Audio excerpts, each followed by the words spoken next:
All right, thank you guys for being here tonight. We are in a new series this week that is called After You. So this is week 1 of that series. Our title for tonight, if you go to the next slide, I'll give you a second. You can do it.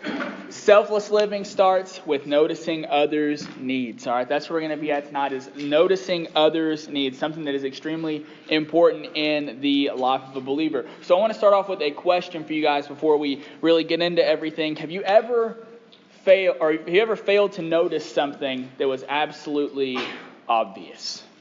Absolutely obvious. Before you answer that, how stupid does it sound to have someone ask you, like, hey, did you fail to notice something obvious? Like, what is obvious? What's something that's obvious?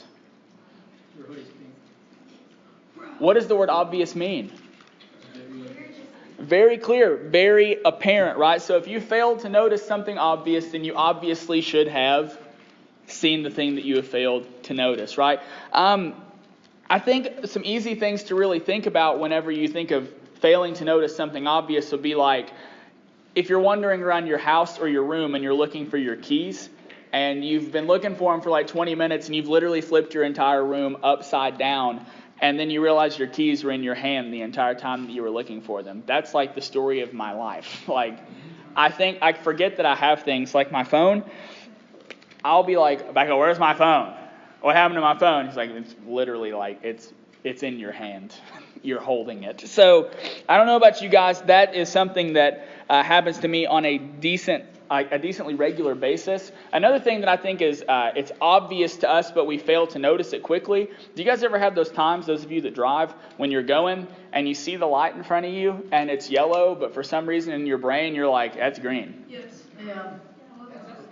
I can't tell if it, and then like I don't register that it's yellow until I'm at the line and it's like, oh geez, okay, so especially if there's a camera there. But for a lot of you, I think one of the more applicable things for mainly the opposite sex of me, females, but it applies to guys too. You're walking through the hall and you see your future boo over there looking real good, and you're just like this. And boom, you just slam your face right into a wall or a pole. I know one of you specifically that has actually done that. I won't bring your name up in public, but it is whatever. Tonight, we're going to be talking about some things that we notice or fail to notice, and how our lack of attention to important things could leave you, with like a pump knot on your forehead, or maybe a lot of wasted time looking for things. But more importantly, it can lead to things that are a lot worse, depending on what you're missing. So I've told you a story literally like 1,000 times about this guy in my high school that I really missed out on the opportunity to witness to him. He was literally directly in front of me, and I never made that effort, and you all know that story already. So I'm going to spare you of that one, using the same thing over and over again, and give you 2 new examples. There was this guy I played basketball with in college, and he dated this girl really seriously for a really decent amount of time. And she, out of nowhere, she broke up with him. And I noticed that this dude started to kind of turn to a little bit of like drinking and different things like that. And I just didn't really think anything of it, because I was like, we're in college. Like, people drink all the time. I'm not telling you to drink. That's just a very common thing for people to do in college. They're stupid, though. Don't be like them. But he's drinking. And it's there in front of me the entire time. Like, I see that he's consuming alcohol like throughout the day and different things like that. And for me, I'm like, for whatever reason, didn't really think anything of it until he showed up at practice one week. And I found out that he was getting suspended because they like raided his room, and they found 2 full trash bags of alcohol bottles in his room over literally like a month and a half period. And so for me, I was like, how did I miss that? Like, it was right in front of me the whole time. Why didn't I talk to him? Why didn't I like go out of my way to love on him? Why wasn't I present for him instead of just being his friend and just smacking him on the back and like, oh, you're funny, like, like, where was I at in his life? And then you get another example that's been all over the news of this football coach that totally neglected the physical needs of one of his players during practice, and it was apparently repetitive behavior, and then it got to a point where that player died at practice. This is a Division I program. Player dies during their practice. This guy loses his job, but it's all because he was not paying attention to something that was obvious right in front of him. This kid, there's something wrong. He needs water. His heart rate is super fast. Things are not going well. No, dude, you need to keep practicing. You'll be fine. Tough it out. Be a man. And then he's dead, right? Like, you think it's right there. It's very, very obvious. I feel like a lot of you look at those stories and you're like, wow, that is crazy. But when you truly sit and think about it, every single one of you are a lot more like me in that first story and the coach in the second story than you give yourself credit for. You get so focused on yourself, on your image, on your agenda, that you can miss obvious signs of what is happening in someone around you's life. There's these images that are going to show up like one at a time when I talk about some different stuff here. So just letting them know. Over the next few weeks, we're going to talk about what it looks like to take our eyes off of ourselves long enough to see the needs of other people, because that's how Jesus lived his life. And Jesus wasn't focused in on him. He was focused outward on others. And whether you see it or not, or believe it or not, there are people around you that need you desperately. There's that guy from class. You can put the first image up on the screen, who looks like he has it all together. All right, every one of you, there's some guy in your grade or in your class that it just appears like literally everything is going his way.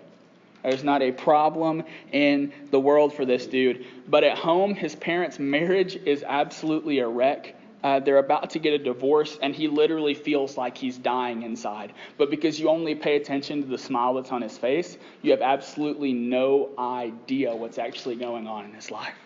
There's a girl that you see at lunch who seems just quiet and kind of wants to keep to herself. But in reality, she feels so alone. Like she has absolutely no one in this entire world to talk to. And she's not even sure if she wants to be here anymore if no one knows she's here anyway. Like, you don't even realize the amount of power you have just to acknowledge someone. Acknowledging someone's existence could change their entire day. Like, we look at this person, we're like, oh, they just don't want to talk to anybody because they're sitting by themselves. And in reality, they're literally crumbling inside because they have no one that has ever approached them and tried to even be their friend. Or better yet, you have your best friend. That one friend that you have that seems so positive, so kind, and so outgoing. But that friend is actually being destroyed by secret anxiety, depression, and a fear of themselves.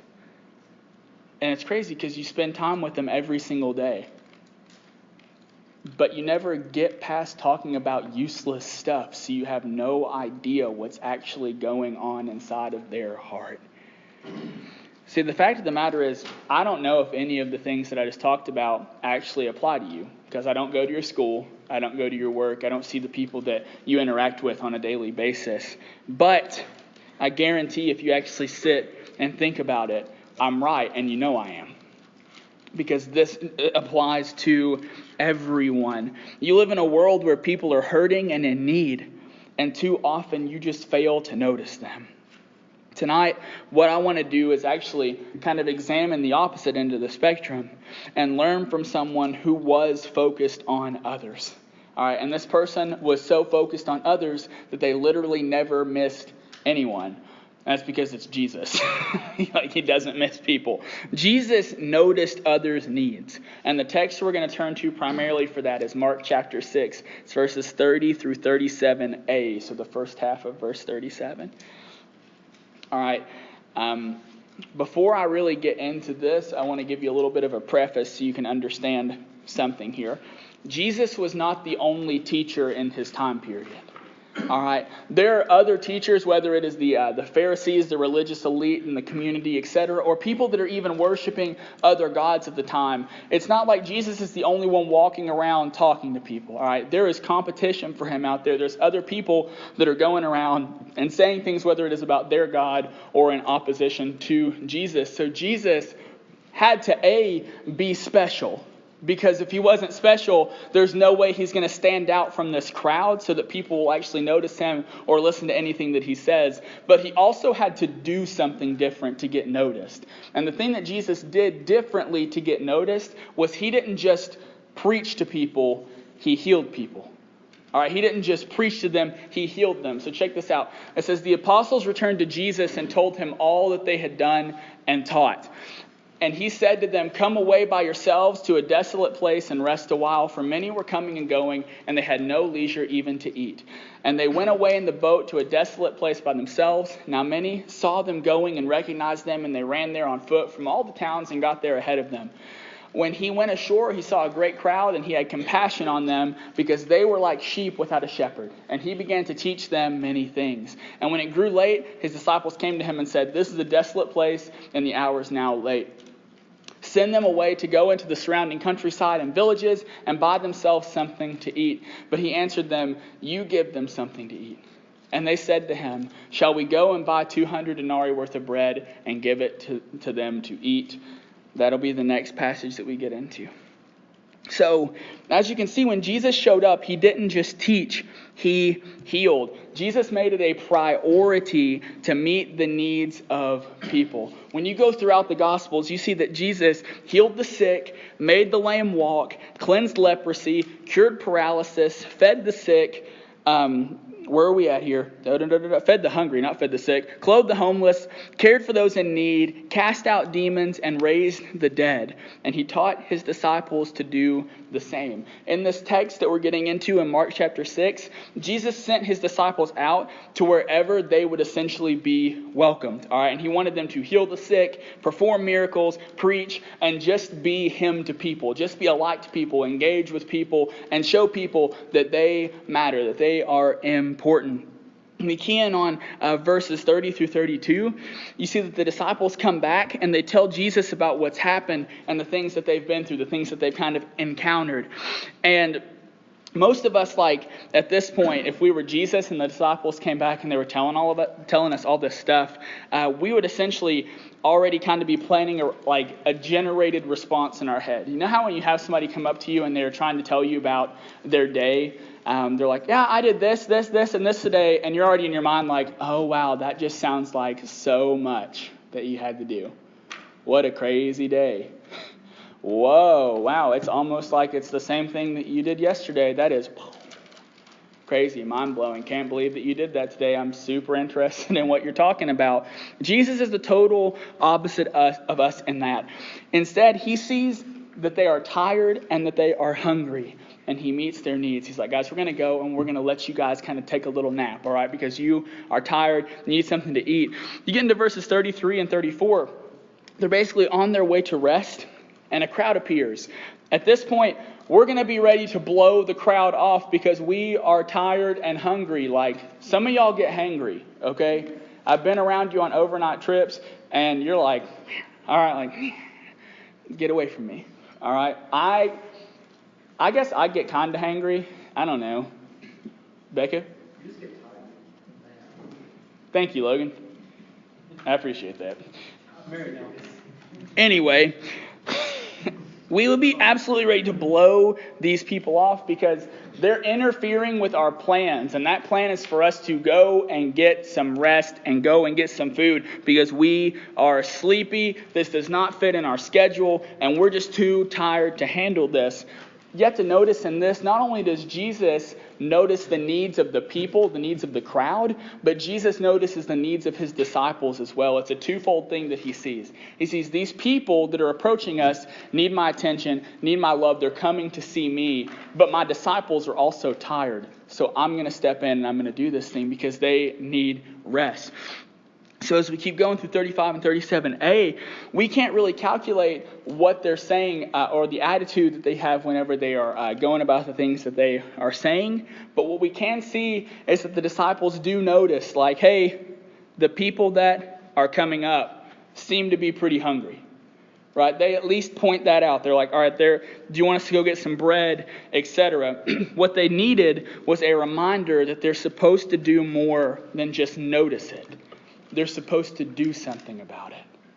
All right? The disciples, they noticed, they identified, like, okay, do you want us to go get them some bread? And Jesus, like, you need to give them something to eat.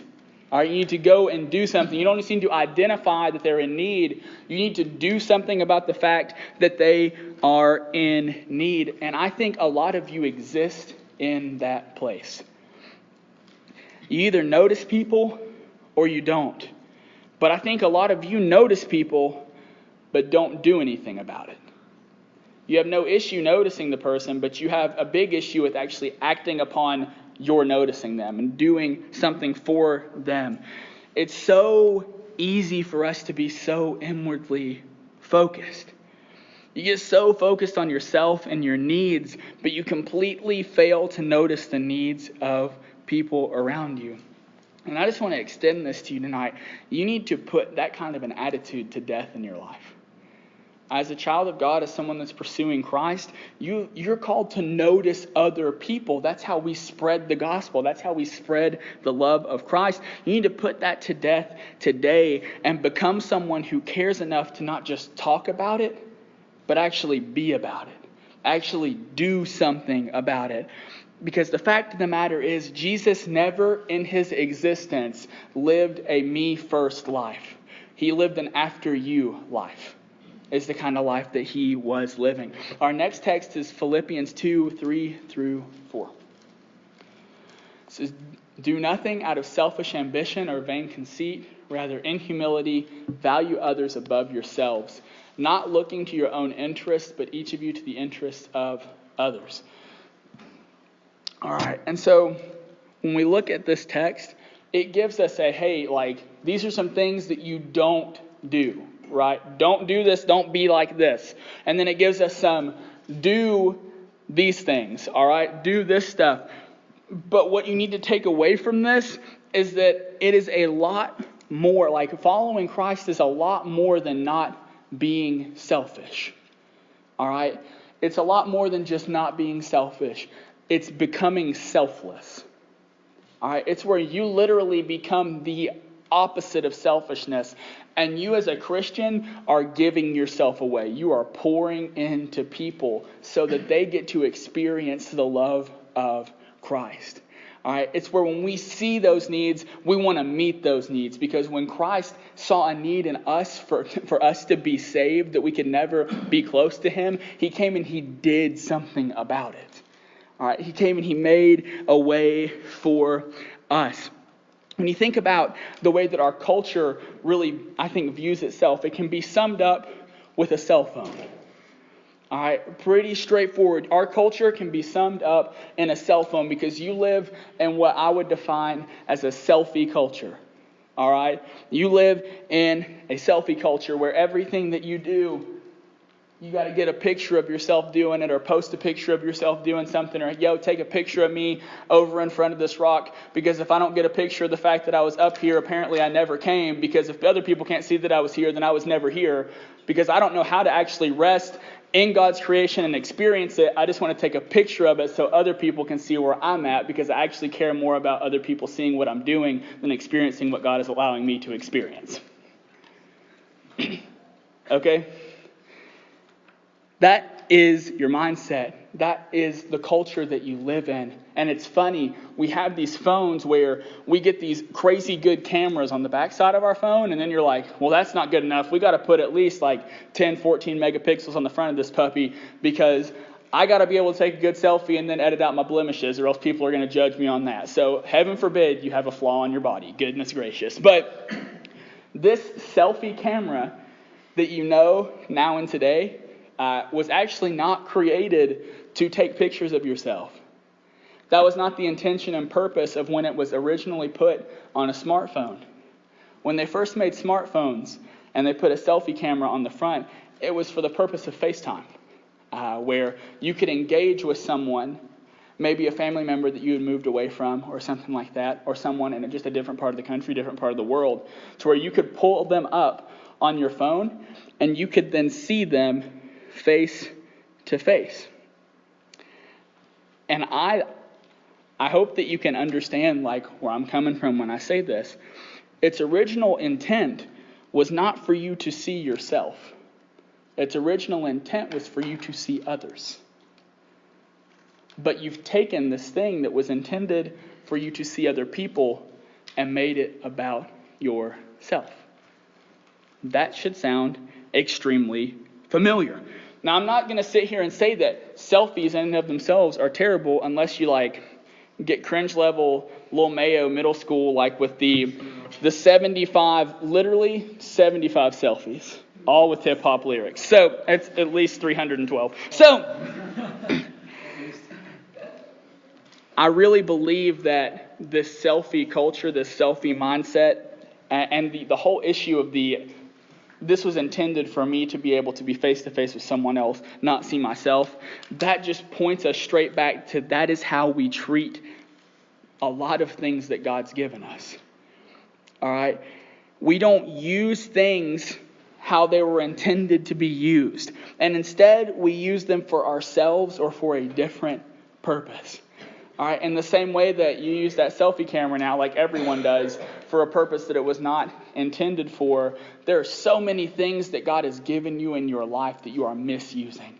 You're not using them the way that He would have intended you to use them. If you have a platform or a popularity or a group of friends, instead of using that and welcoming other people into it, you're casting people out and looking down on people and ranking people in your schools, where you should be loving on people and witnessing to people and using that standing that you have for the glory of God, not for the glory of you.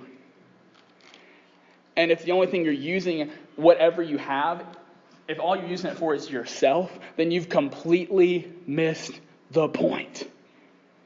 Nothing in this life is about you.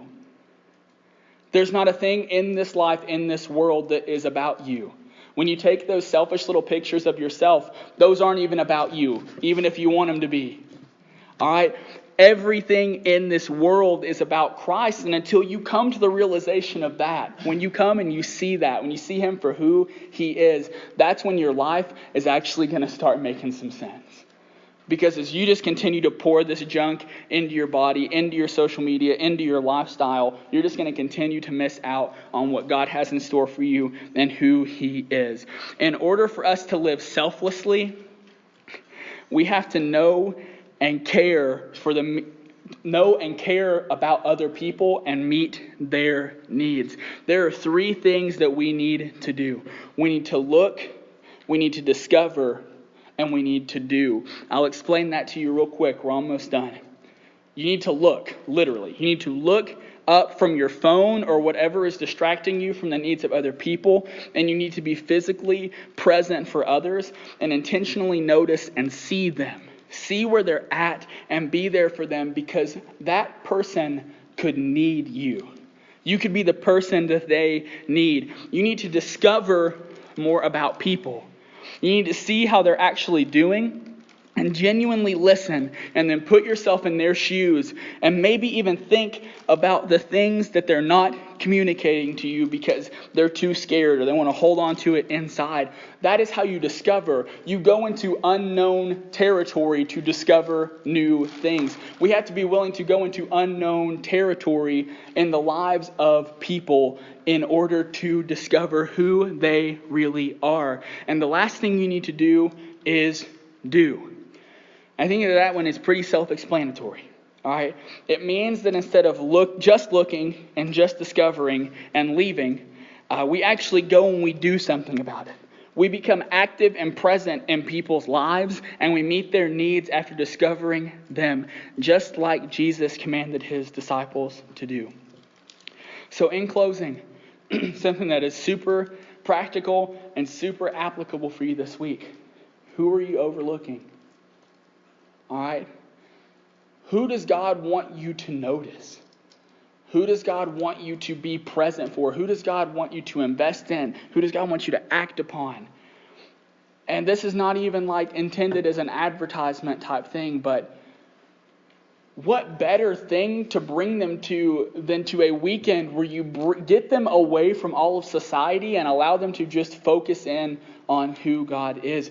Whoever you're overlooking, bring them to Doe River Gorge. Bring them to the weekend. Give them some time away where they leave the crap of the world behind and actually get to sit in the presence of the Lord and draw close to Him. Be near to Him and actually experience His love. Stop being someone that just talks about your faith and do something with your faith.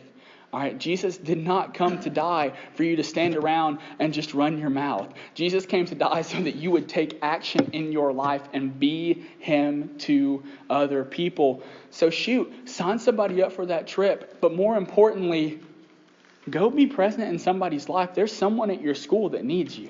There's someone in your workplace that needs you. There's someone in your friend group that needs you. And for some of y'all, there's probably somebody in your family that needs you. But you care too much about yourself to look at them. Stop looking at yourself and start caring about other people. That is the way that Christ has called us to live. He is after your heart, and we need to be after the hearts of others.